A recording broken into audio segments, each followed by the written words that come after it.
This is the Wealth Ability Show with Tom Wheelwright. Way more money, way less taxes.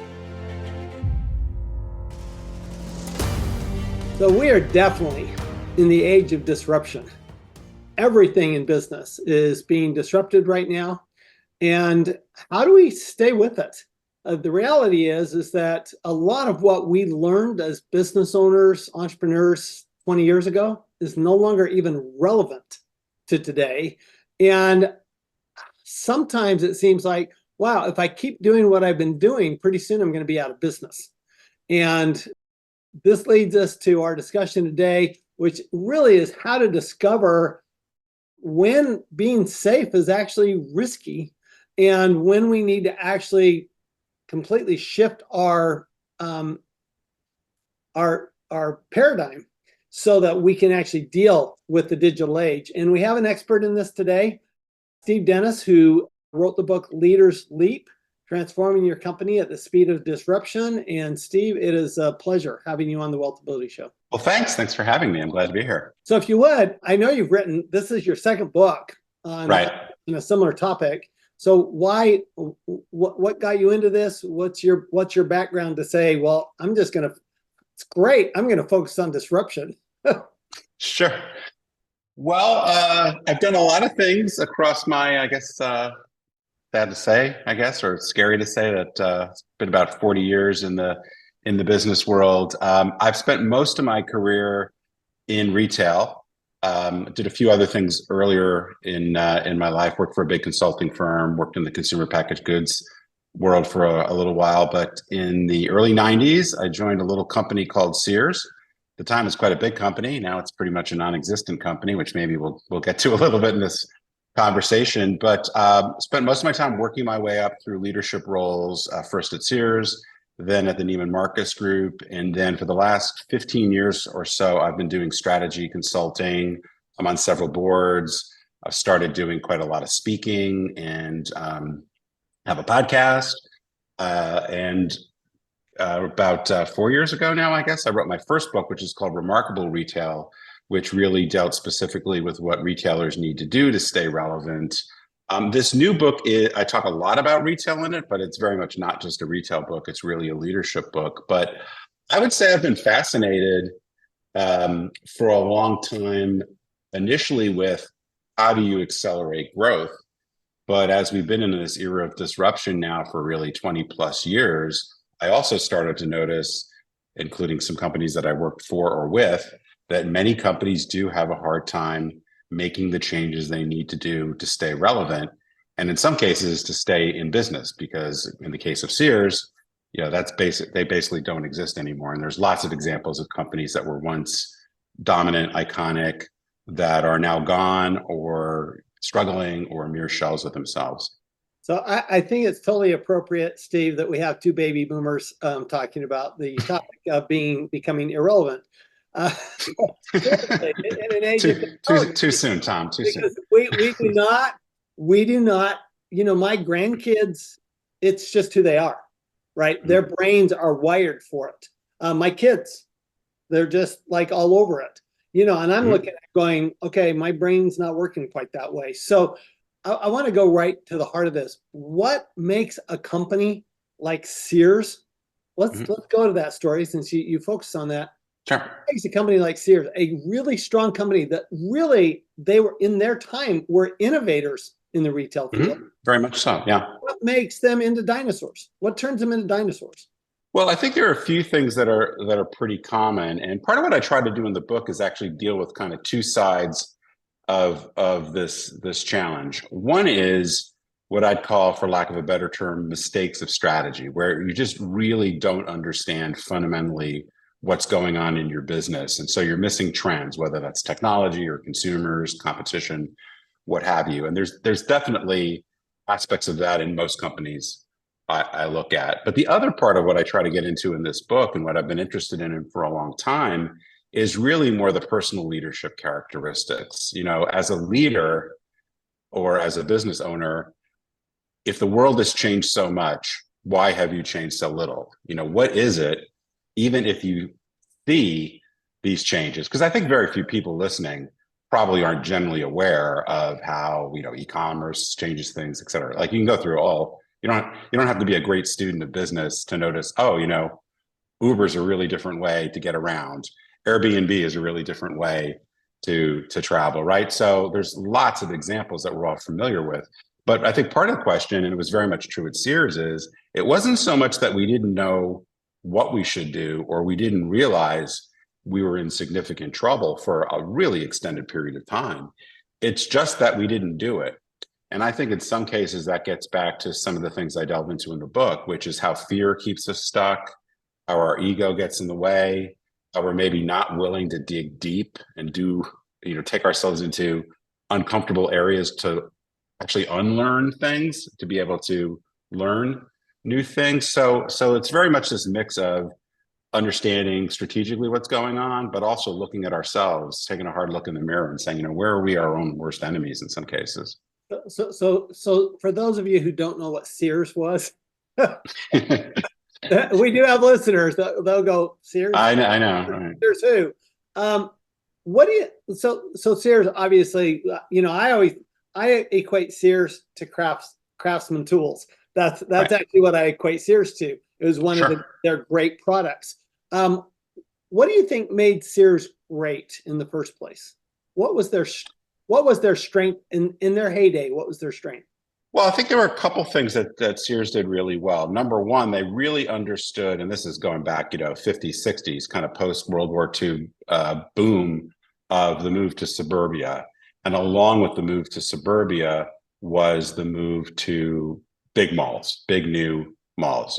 When we think about maybe the way we think about Amazon today, well, regional malls were the everything store, the everything place. It was actually, my kids sometimes say they have a hard time understanding when I say, well, malls used to be convenient.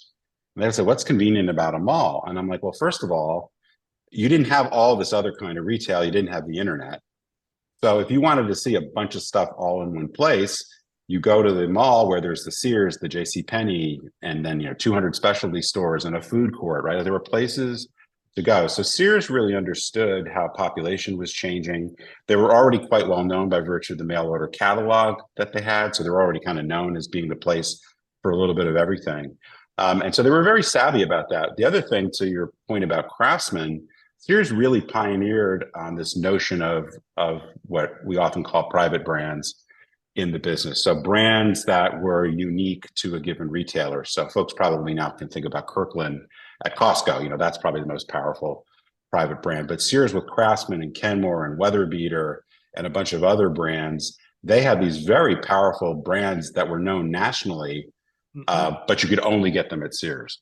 So that gave the customer a reason to shop at Sears versus JCPenney versus Montgomery Ward or some of the other retailers. And that's an interesting distinction with Kirkland, because Kirkland tends to just have, like you get a Kirkland golf ball, for example, it's a Titleist. Yeah. Right? And everybody knows it's a Titleist. And actually, it's the Titleist brand that gives the Kirkland ball, it's just a lower cost, right? So you're going, I'm getting the same ball at a lower cost. Whereas with the Craftsman, that was the brand. So it wasn't like they took somebody else's manufacturing and said, well, we're going to make this our brand. They actually created that brand.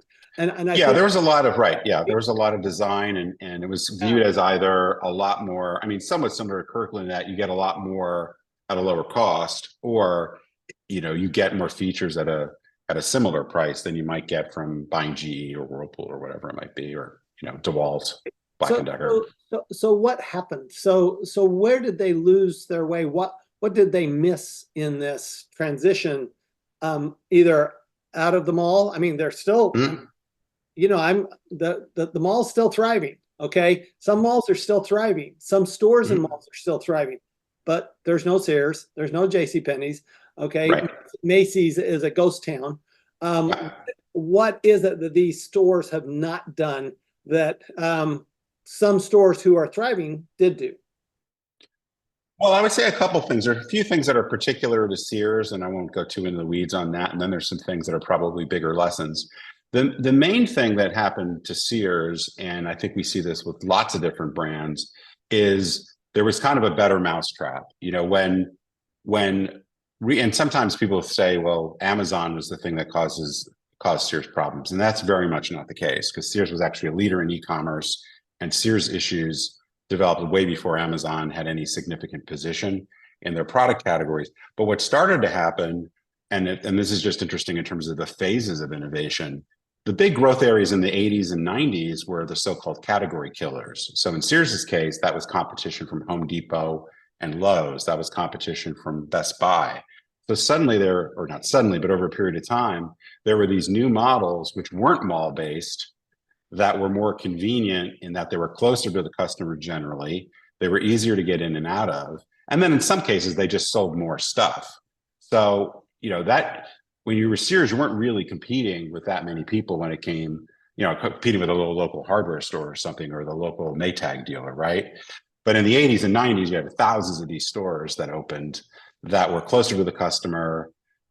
In some cases had lower prices, so that wasn't as much of the issue, and then met the needs in a fundamental different way. So I think the lesson for a lot of people is, because there's always disruption, it's just it happens faster and faster now all the time, but there's always somebody coming along who's going to do a better version of what you do, or take, a quarter of your business and go after it in a very specific way.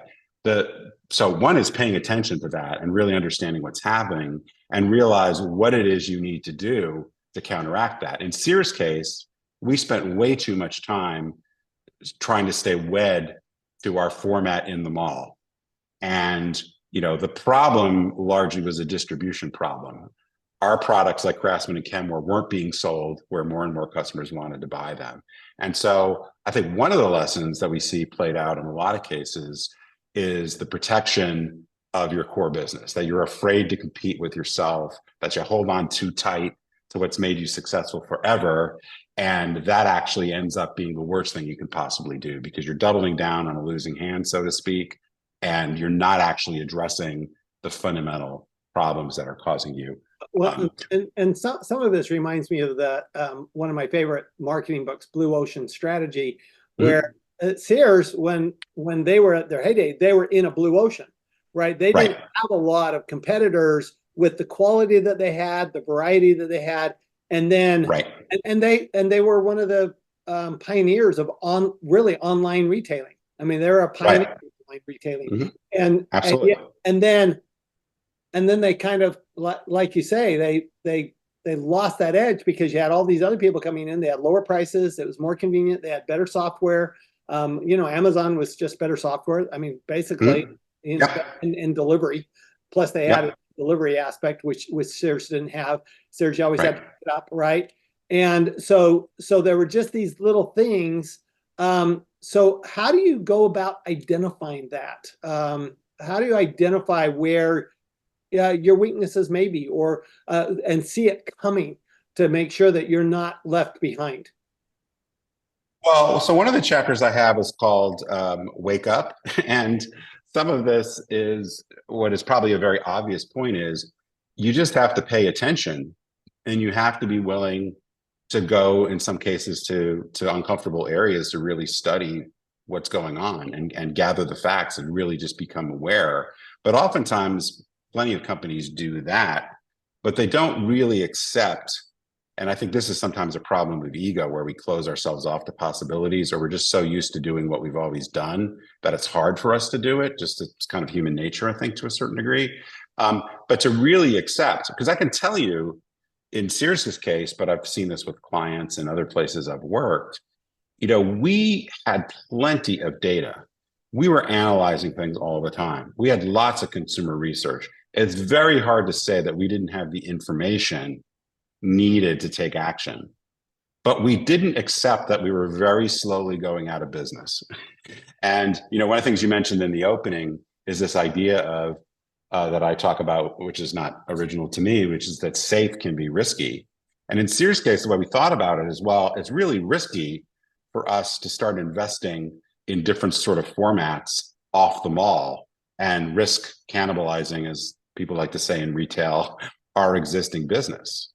But actually, the fact that we didn't do it was the riskiest choice of all. We almost guaranteed our extinction by our unwillingness to do it. But the way we looked at it because we couldn't accept the reality and the pain of our inaction really until it became too late. And you see this all the time. I mean, Sears is now, kind of almost at this point, a 15 or 20-year-old story, but it's no different. Bed Bath and Beyond, which is a huge retailer, super successful for many years, is basically gone in the last year or so. Pier 1, Blockbuster's a little bit older, but you can see time and time again. I can tell you in Blockbuster, they just didn't accept the reality of there was a much more powerful model in the case of Netflix originally with DVDs, and then of course ultimately streaming. So you really have to do the homework, but you also have to sometimes think about your business in a different way. At Sears, we thought ourselves of being in the tool and appliance business. It was hard for us to think ourselves as being in the project business. And the reason why one of the reasons why Home Depot and Lowe's are so successful is they're in the project business. If you need to fix your toilet's broken or something like that, and you need a screwdriver or a drill or something, like, we have the tools to do that. But if you're trying to get the job done, you also may need some bolts, you may need, caulk, whatever. And we didn't sell any of that stuff. So sometimes, particularly in this world where there's so much choice, whether it's online or in store, so much information, you have to ultimately think about what's the ultimate outcome the customer wants to get.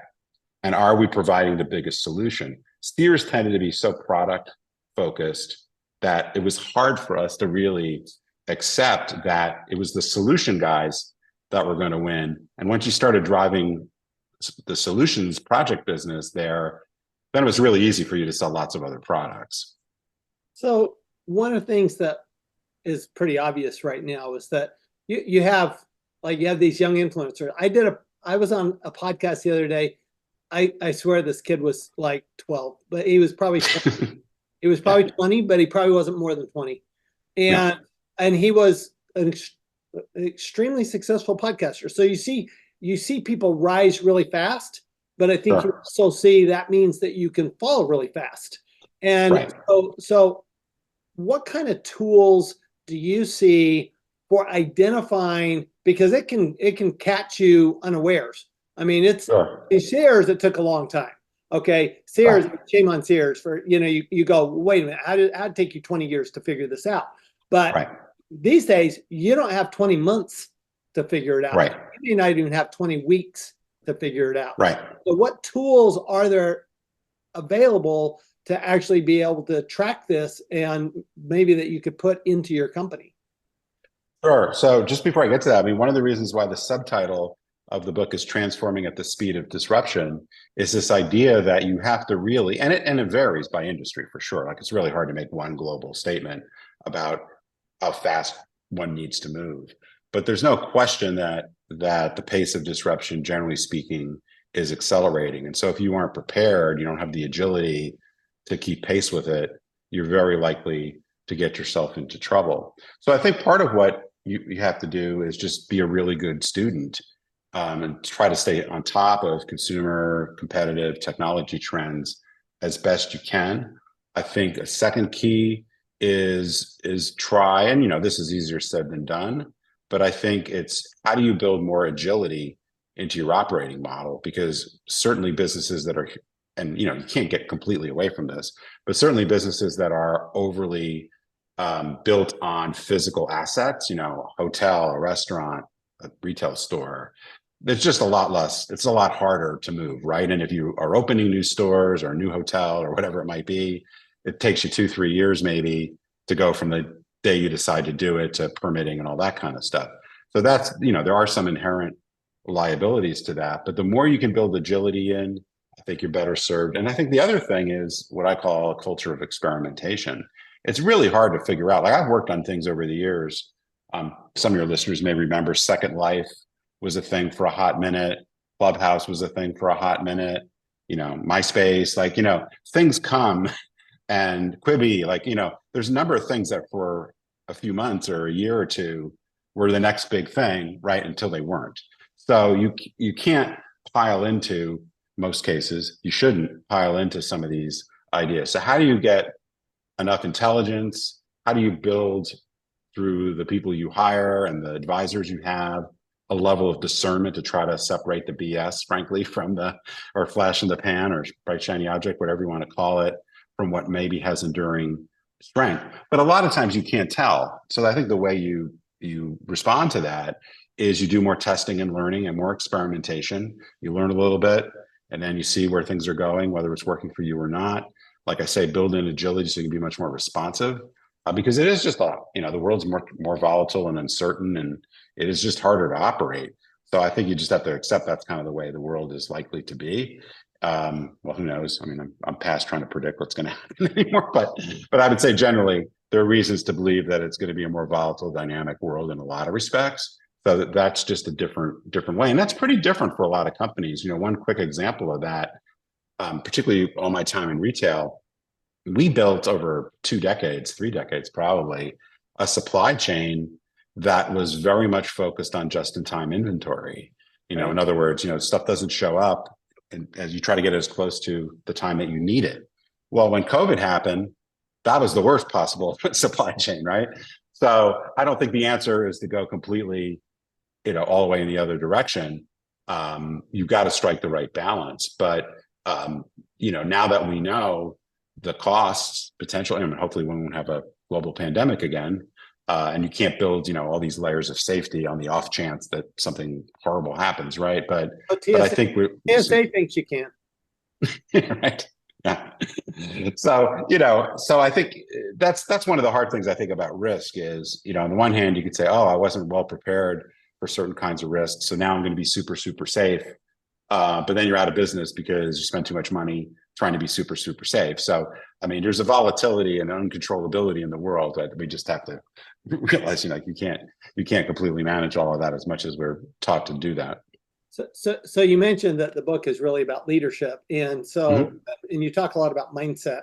So how do you see a mindset has to be different now than it had to be even 10 years ago? Well, I'll point to a few things because I've got 7 chapters that unpack that in a lot of detail. But one is, and I'm sure it's interesting, as a few people have read, the book's not quite out yet, but as people have read it, in some cases people think that one of it is I'm trying to make some sort of spiritual point or what have you. And I guess in a way I am, but not from a specific way of thinking. But I think, a lot of us that are older have been brought up in management systems, whereas the leader, you're supposed to have all the answers, and that being vulnerable is a weakness, and that you're not supposed to ask for help. That's a sign of, I'm in control, I alone can fix it, da da da da. And I think that's almost always a very flawed management style for a whole bunch of reasons. I think there's, plenty of people who've made themselves miserable or made others miserable by adopting that mindset. But I also think that because the world is moving so fast, because new things come up, you have to be willing as a leader to not let your ego get in the way, and be willing to ask for help when you need it, be more vulnerable, say, like, I don't understand this, not try to fake your way through it. And I don't want to make that all about, age or gender or whatever, but I think, the style of, the way many of us were taught to lead, 80s, 90s, whatever, that, was more of a military kind of way of thinking, as opposed to, I think, what for most organizations is going to be better. I think one of the other things I would point to, and there's a woman named Mindy Grossman who ran a home shopping network for a while and Weight Watchers. And I heard her speak a bunch of years ago where she said, and I'm going to get this a little bit wrong, but she said something like, today we're only as good in comparison to our customers' last great experience.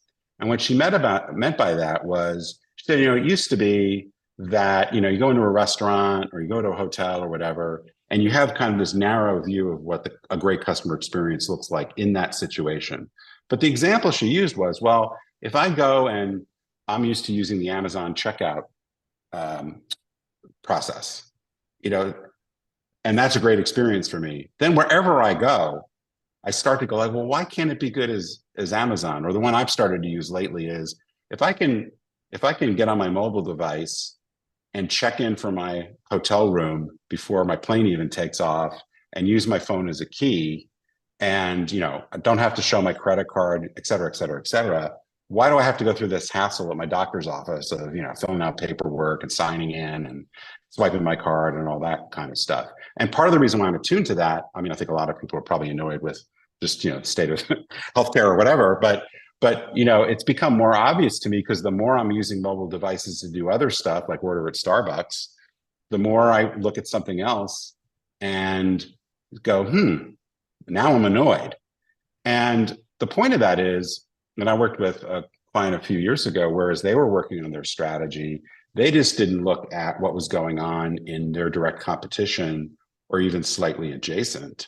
They looked very, very broadly in terms of what they define as consumer experience. So they were looking at hospitality and restaurants and little bakeries in Paris and, night speakeasies and things like that, because in many cases, the most interesting innovation is happening at the edges, and it may be happening in your town or your direct competition, but I think the thing that's likely to be an opportunity for a lot of companies, but also maybe the thing that's going to disrupt you, may not come from your direct competition. It may come out of left field, which is the example we've seen with how the taxi industry has been disrupted, or how the credit card business has been disrupted, et cetera. I have another question for you. Specialized versus big and broad. Yeah. You talk about, for example, you mentioned Best Buy and the disruption with Sears, right? Well, they were much more specialized, right? They just did electronics. Right. That was it. As opposed to Sears, they did electronics and they had clothing and they had, basically you get just about anything at Sears. Right. And that seemed to hurt Sears. Do you see that being a big plus for a company, or do you see that there's some weaknesses and maybe some dangers to that specialization? I would say in general, we're at what I call peak massification. And what I mean by that is, it used to be for a long, long time that selling a little bit of everything to almost everybody was a pretty successful strategy. That's what made Walmart, Sears, others really successful. I think the hard thing now is, and what I say in the book is, trying to be a little bit of everything for everybody is often being nothing for anybody. And so I think what's happened now is it's a pretty short list of companies that own really big and broad, Walmart, Amazon, Wayfair, maybe in home furnishings, Costco. But, those businesses, well, first of all, by virtue of the internet, the idea of having a lot of stuff all in one place isn't nearly as powerful as an idea as it used to be. So that's why malls are being challenged. That's why the Sears and Pennies, et cetera, are being challenged. But some of it also is what I call the collapse of the middle, which is the world is kind of bifurcating in terms of concepts, whether we're talking about hotels or airlines or retail, that are very value and convenience oriented, or more premium, something special from a service, experience, Salesforce, what product, what have you. If you're just selling kind of average stuff for average people, it's just too easy to lose to the price guys. Right. So you see, just to use a retail example, a lot of what's hurt Macy's has been the shift to these off-price retailers like TJ Maxx. So it's kind of the same stuff for cheaper, and it's much more convenient because there's 5 TJ Maxxes for every Macy's. So where does Macy's go? Or if you want something really different, you want some sales help, or you want to be just in a cool environment, it's much better to go higher end or to a specialty store than be in this huge store, which has got a little bit of everything, and it's hard to find somebody to take your money or wait on you, right? So I think this middle ground is really contracting a lot. And if you're going to play on the value and convenience side, that generally means low cost position, massive scale, really being able to invest in being on the leading edge of supply chain and all this technology. And there's just very few companies that are going to out Amazon, out Walmart. So for most people, if the temptation is to try to chase those guys, I would say, you're almost certainly better, to your point, by going more narrow, narrowing your customer focus, going deeper, finding a powerful reason to be more relevant than the mass guys, more differentiated, and then hopefully you can charge a premium price, which helps pay for the extra service, the nicer environment, whatever that might be. why don't we finish up with, could you give us 2 or 3 steps that you would suggest to really shift this mindset, to really be focused on being able to handle that disruption that an average business owner can start with? Sure. So one of the things I talk about in the book a little bit is this idea of aiming higher, moving faster, and acting more boldly. And I think actually the most important one for most business owners and companies, organizations is when I say aim higher, that's based on the premise that hopefully is not too controversial, but a lot of companies miss it all the time, is that a slightly better version of mediocre is not going to win. It used to be when, and I'll just use the retail example, back in the 90s when the internet didn't exist, well, everything we bought pretty much except for some mail order catalog meant we went to the stores in our neighborhood or as far as we were willing to drive. Our competition was the guy across the street, down the street, at the mall, whatever. It was a really constrained world. The customers didn't have access to product information really, or pricing or any of that kind of stuff. Now we're in this world where almost everything's available 24/7. You can get stuff from around the world. So you're in competition with the universe. And so if all you're doing is providing something serviceable or slightly better than average, you're not likely to get noticed. Particularly, we haven't talked about social media so much, but just in this world of information overload and distracted consumers, it's hard enough to get attention in the first place.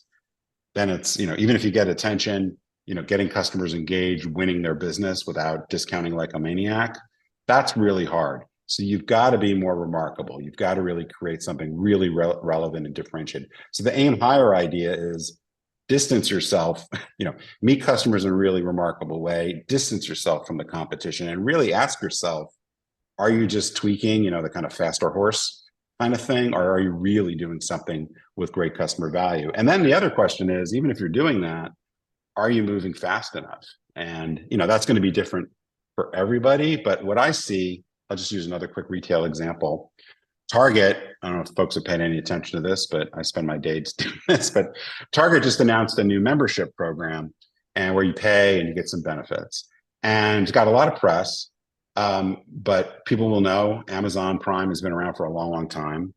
Walmart Plus is a couple years old, has, 40, 50 million members. And part of the question is, okay, now as Target, have you done anything other than play catch up? So it might be worth doing because you're neutralizing a competitive disadvantage. But what I see a lot of times is people think, oh, look at this great innovation. And I'm like, that's just the same as everybody's, more or less. And you did it a year or two later. And that's just not likely to cause you to win a lot of business, or at least keep the business that you gain. I love it. I love it. So again, the book is Leaders Leap, Transforming Your Company at the Speed of Disruption. Steve, where would we find more information about you and what you're doing? Well, I'm pretty active on social media, particularly LinkedIn and X and Instagram and places like that. But of course, I have a website, which is Stephen P. as in Peter, Dennis, DENNIS.com. Awesome. So this is such an important topic. I hope you will listen and watch this again and again and get Steve's book, because if not, I think that I think we're going to see more people that have been around a long time go out of business really quickly. And that speed of disruption, that is such an important context. And I'll finish with a little story. I was speaking to a client of mine yesterday who's in the drug and alcohol rehab business. And one of the other people on the call said, what makes you so successful? He says, well, we're so much better. And this goes to your point about you can't be a little better. We're so much better than everybody else that we have over 100 people who've been through our program who have tattooed our logo on their body. Mm. I'm going, that is a testimonial. That is a testimonial. They've tattooed your logo on their body. That's how important what you did for them was for them. And I think this is a great lesson that you bring to us, Steve, that as we, if we look at distancing ourselves from a quality standpoint, then what we're going to end up with, that's how we're going to end up with way more money. And in the end, way less tax. Thanks, everyone. You've been listening to the Wealth Ability Show with Tom Wheelwright. Way more money, way less taxes. To learn more, go to wealthability.com.